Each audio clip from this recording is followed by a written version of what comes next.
Currently, IGAD estimates that 8.1 million people are food insecure in arid and semi-arid land areas of Ethiopia, 3.5 million in Kenya, 7.7 million in Somalia, 8.9 million in South Sudan, 10.6 million in Sudan, and 1.6 million in Uganda, where girls and women and other social groups are severely impacted by the drought.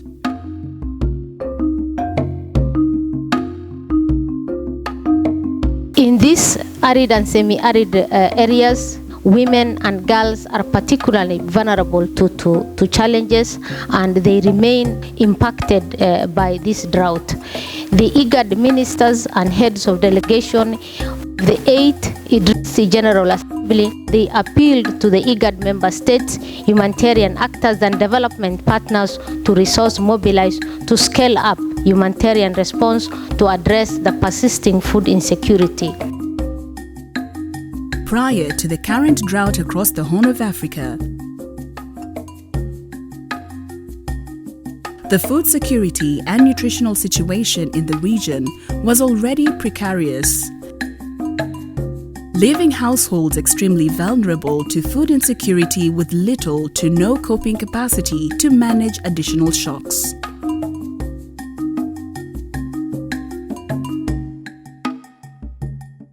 Where I came from, Mandera, we are facing with three major things: the flood, the drought, and also conflict. So when it comes to drought, farmers, they don't have any mitigative system, and knowing that the private sectors like banks can support in terms of giving insurance, it is a key thing that we need to discuss with our private sector in Mandera and see how we can support our farmers when they get such disasters. On September 1st, 2022, in Mombasa, Kenya, the Intergovernmental Authority on Development, IGAD, in collaboration with the Government of Sweden, organized a Gender and Resilience Knowledge Share Fair with the theme Gender Transformative Approach to Mitigating Climate Risks in Karamoja and Mandera Clusters. The Share Fair focused on how to best mainstream gender adoption towards resilience building by focusing on the IGAD's cross-border areas, the Karamoja and the Mandera clusters.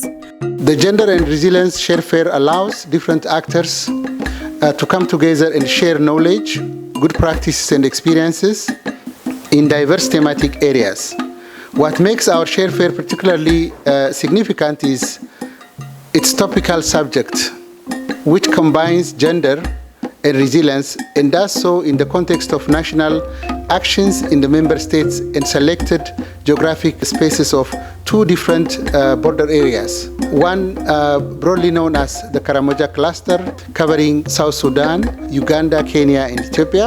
And the second one is the Mandera cluster, commonly called the Mandera Triangle, IGAD Cluster 3, covering Kenya, Ethiopia, and Somalia. This can create and strengthen a common knowledge base, understanding, and help to identify successful methods and approaches to the issue at hand. Majority of the sisters out there are completely disempowered. They are unable to organize themselves. Even where decisions are being made, they are left out. Documents, we are talking about the Memorandum of Understanding between the government of Uganda and the government of Kenya, they were not aware that it existed. So I think we need to put more funding to support women to organize themselves. Our governments in the region basically are getting more threatened by civil society because they don't want to be questioned. The 2022 Share Fair was organized with the specific objectives of sharing the methodology of the gender transformative approach with the participants. There is a big challenge for women to come to meetings or to come to run other activities which they have because of the time that is not there for the women and girls. Suriname found that there is a bit of a grazing, high demand of fuel, which is related to deforestation.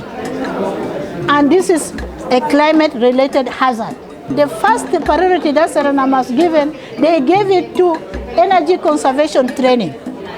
Women were collected, training were conducted in theory, and practically they started introducing the energy conservation methodology in demonstration. Also, success stories and good practices including failures, on gender informative approach, focusing on drought response, COVID-19 and conflict were shared. It rolls back to what are some of the challenges that are exacerbated by the risks of climate change, and how does economic independence of women address this issue. It is very, very important to involve everybody when we are trying to address the issues of gender equality and women empowerment. The involvement of boys and girls, men and women is very key in achieving this objective. And I also learned that climate change risks are a reality that we are living with. And if we are to address some of these risks, we need to work through empowering vulnerable populations where women fall into this category. But we also need to take cognizance on the important role of everyone within the community, on the challenges that have been highlighted by the different presenters. A monitoring mechanism to track the action plans that have been identified from the previous Share Fair events was establishing. The knowledge that we have acquired, specifically of transformative approach to gender mainstreaming, and what Girls was introducing to us, that it is not from the leaves that we can address the issue. We need to address the issue holistically from the community level and upwards to where we are moving as the community. So this will help us in programming.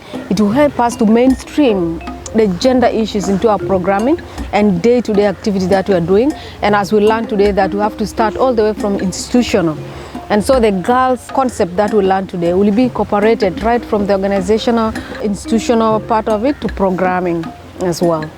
Thank you.